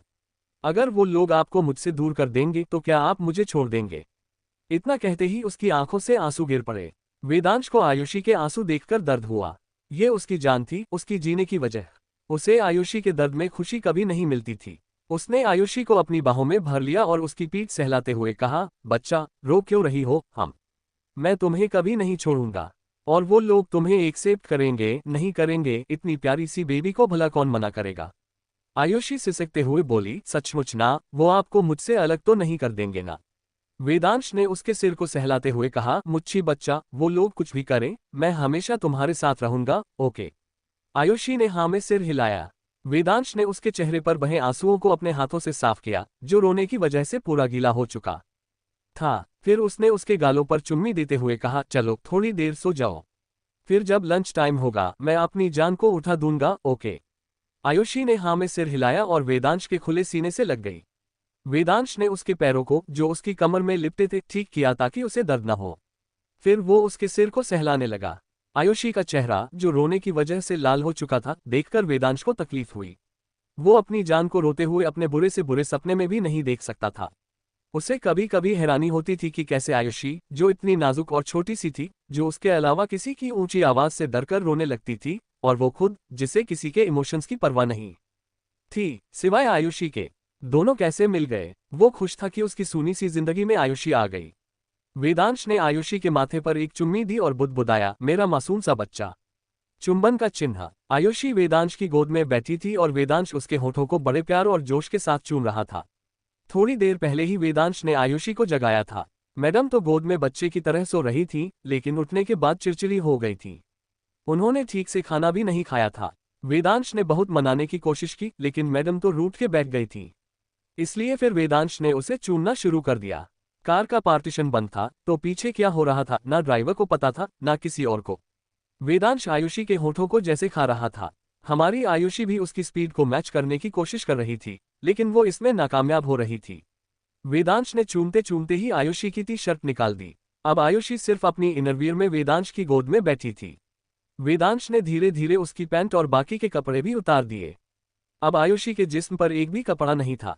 वो अपनी आंखें बंद किए हुए वेदांश के चुंबनों और उसके हाथों को, जो इधर उधर घूम रहे थे, महसूस कर रही थी। वेदांश ने चूमते चूमते ही आयुषी को सीट पर बिठाया और खुद नीचे बैठ गया। उसने आयुषी के दोनों पैर अपने कंधों पर रखे और फिर उसके मुलायम हिस्से के सामने अपना मुंह ले गया। वो आयुषी के पैरों से लेकर जांघों और उसकी इनर लाइन पर चूम रहा था। आयुषी लंबी लंबी सांसें ले रही थी। उसकी आंखें कभी ज्यादा आनंद में बंद हो जाती तो कभी सिकुड़ जाती। वेदांश ने उसके उस हिस्से को चूमना और स्मच करना शुरू कर दिया। आयुषी ने अपने दोनों हाथों से वेदांश के सिर के पास जाकर उसके बालों को जोर से पकड़ लिया।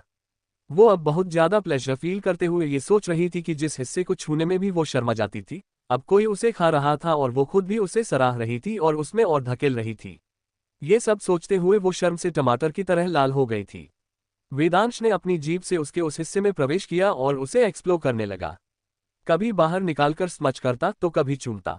वेदांश खुद भी बहुत उत्तेजित हो गया था। उसका हिस्सा तो जैसे पैंट फाड़कर बाहर आने को तैयार था।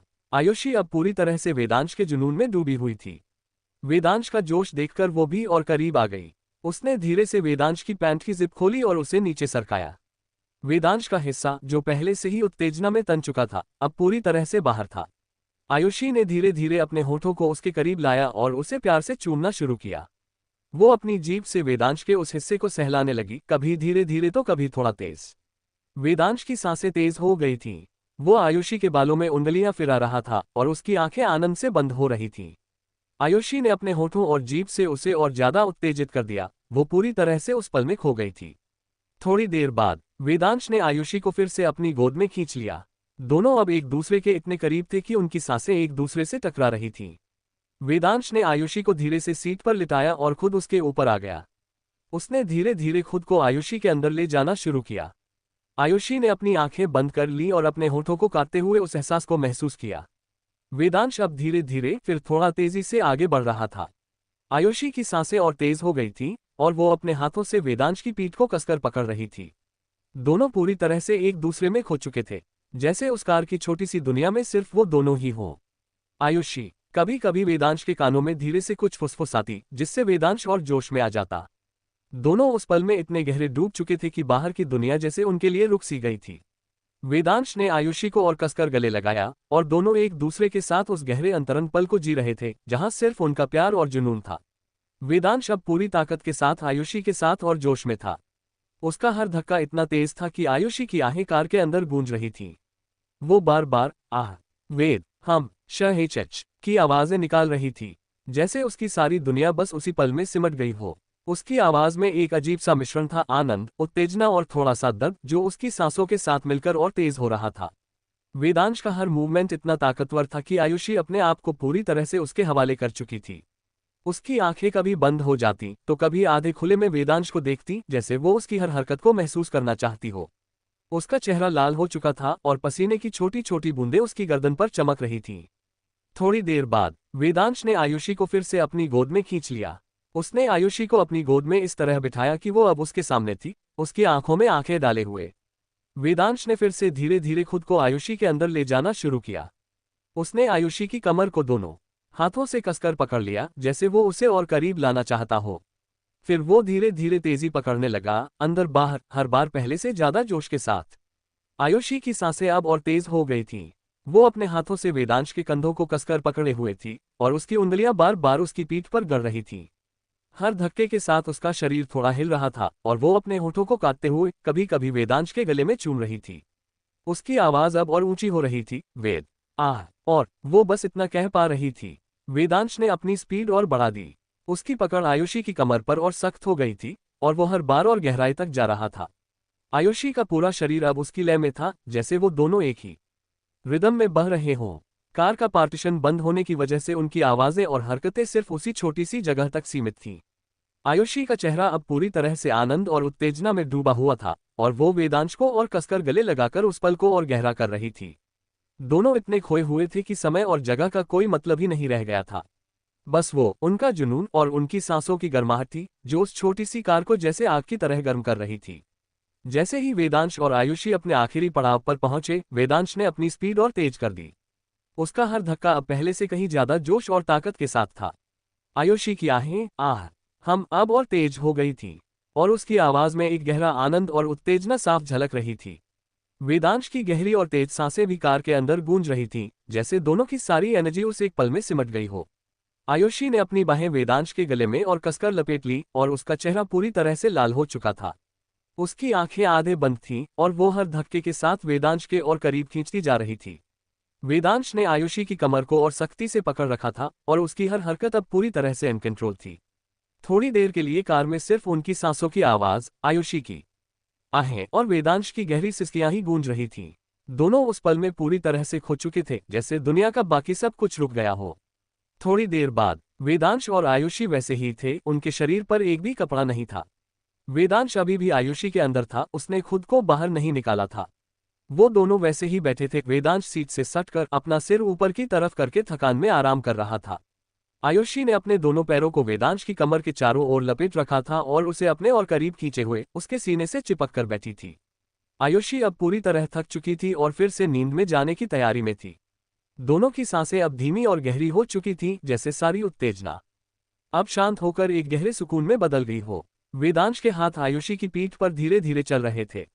वो उसकी पीठ पर हल्के हल्के थपकी दे रहा था, जैसे अपनी नन्ही सी जान को सुलाने की कोशिश कर रहा हो। आयुषी के चेहरे पर एक हल्की सी चमक थी, जो उस गहरे आनंद और थकान का सबूत थी। वेदांश को हमेशा से आयुषी के साथ ऐसे अंतरंग पलों के बाद उस पर और ज्यादा प्यार आता था, लेकिन उसका ये प्यार भरा पैम्परिंग वाला अंदाज आयुषी अक्सर देख ही नहीं पाती थी, क्योंकि वो थककर तुरंत सो जाती थी। इस बार भी आयुषी वेदांश के सीने से चिपकी हुई धीरे धीरे नींद में खो गई। वेदांश ने पीछे से कंबल लिया और दोनों को अच्छे से ढक लिया। वो अभी भी आयुषी के अंदर था और उसने खुद को निकाला नहीं। उसने बस अपनी आंखें बंद कर लीं। अब राजस्थान पहुंचने में देर रात होने वाली थी और वो दोनों उसी तरह एक दूसरे से लिपटे हुए सो गए। राजस्थान के रॉयल महल में एक काली गाड़ियां पार्किंग में रुकी। उसके ठीक बगल में एक बड़ा सा अस्तबल था, जहां हर नस्ल के घोड़े थे, एक से एक शानदार। दूसरी कार, जिसमें वेदांश के बॉडीगार्ड्स थे, वो भी आकर रुकी। सारे बॉडीगार्ड्स अपनी अपनी कार से उतरे और महल के पीछे बने अपने रहने की जगह पर चले गए। वेदांश का मेन बॉडीगार्ड शक्ति, वो तो सीधा रॉयल महल के अंदर चला गया। बाकी 5 बॉडीगार्ड्स, जो हमेशा वेदांश के साथ रहते थे, वो महल के आसपास पहरा देने के लिए खड़े हो गए। ड्राइवर ने कार रोकी, अपना गेट खोला और बाहर निकलकर महल के पीछे चला गया।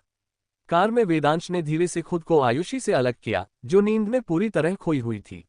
उसकी नींद आज किसी जादू की तरह गहरी थी। वेदांश ने प्यार से आयुषी के सिर पर हाथ फेरा और बोला, रिलैक्स बेबी। फिर उसने धीरे धीरे आयुषी को उसके कपड़े पहनाए और खुद भी अपनी सीट पर बैठ गया। उसने अपने कपड़े भी ठीक किए। इसके बाद उसने आयुषी को अपनी गोद में उठाया, मोंकी स्टाइल में, और महल के अंदर अपने कमरे में ले गया। वहां उसने आयुषी को बेड पर लिटाया और खुद फ्रेश होने चला गया। वापस आकर उसने आयुषी को गीले कपड़े से पोंछा, उसके कपड़े उतारे और अपनी एक शर्ट पहना दी। वैसे तो वेदांश ने आयुषी के लिए ढेर सारे कपड़े पहले ही मंगा रखे थे, लेकिन उसने वो कपड़े आयुषी को नहीं पहनाए। उसे आयुषी की आदत का पता था, वो रात को कपड़े पहनकर सोना पसंद नहीं करती थी। कभी कभी तो नींद में ही अपने कपड़े उतार देती थी, अगर उसे कंफर्टेबल फील न हो। वेदांश को इससे कोई प्रॉब्लम नहीं थी। वो जानता था कि आयुषी ने अपनी जिंदगी के 2 दशक अकेले गुजारे हैं। उसे किसी के हिसाब से चलना नहीं आता था। जो उसे पसंद वो वही करती, और वेदांश उसे रोकता टोकता नहीं था। वेदांश आयुषी के बगल में लेट गया।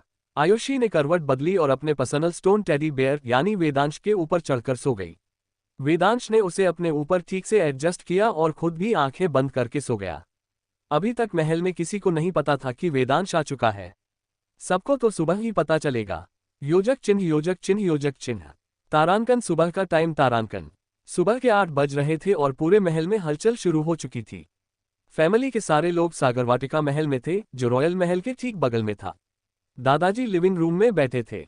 उनके साथ उनके तीनों बेटे और उनकी बेटी शिवांगी भी थी। सब सुबह की चाय पी रहे थे और आपस में बातें कर रहे थे। वहीं तीनों बहुएं और दादी हुकुम बाहर गार्डन में बैठकर योगा कर रही थीं। दरअसल बात यह थी कि उनकी छोटी देवरानी यानी सौम्या फिटनेस के मामले में बहुत सख्त थी। उसका मानना था कि घर की सारी औरतों को अपनी फिटनेस पर उतना ही ध्यान देना चाहिए जितना वो फैमिली के मामलों पर देती हैं। इसलिए उसने फैसला किया था कि सब सुबह उठकर थोड़ा टाइम खुद को देंगे।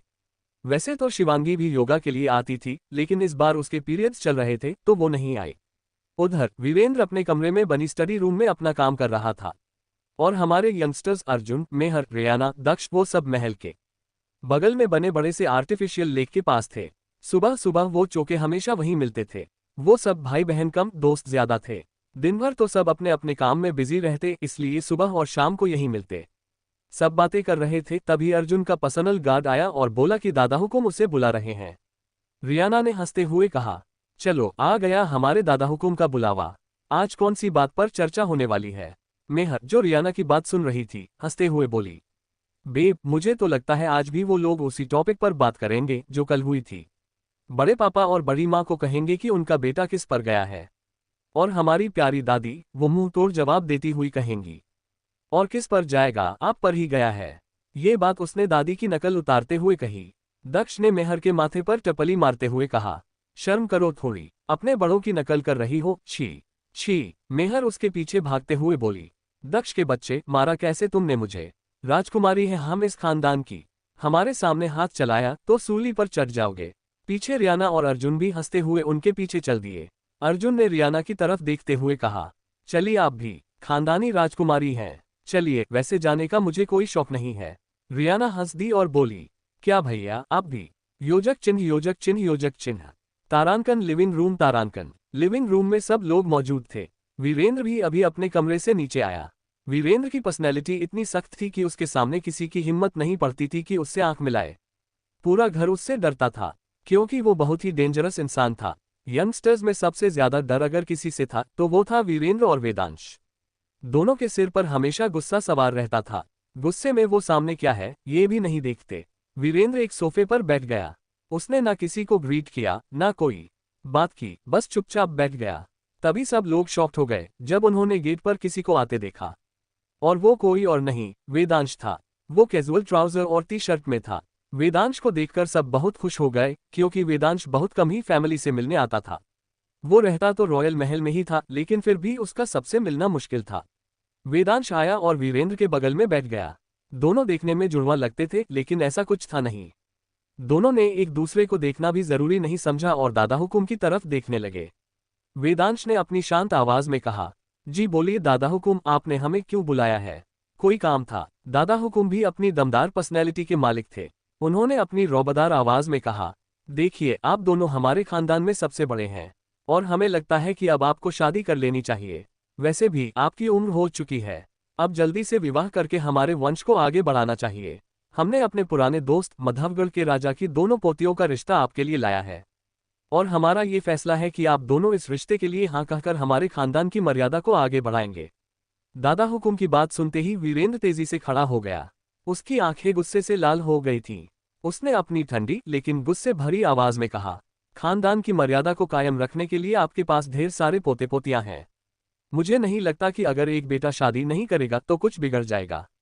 आप जिसकी शादी करवाना चाहते हैं करवा सकते हैं, लेकिन मुझे शादी नहीं करनी। और यही मेरा आखिरी फैसला है। ये कहकर वो अपने कमरे में चला गया। दरअसल वीरेंद्र के डार्क पास्ट की वजह से वो दुनिया की हर औरत से नफरत करता था। उसका मानना था कि अगर वो किसी औरत को अपनी जिंदगी में लाएगा तो उसे पूरी जिंदगी घुट घुट कर जीना पड़ेगा। इसी नफरत की वजह से वो घर में भी किसी से ठीक से बात नहीं करता था।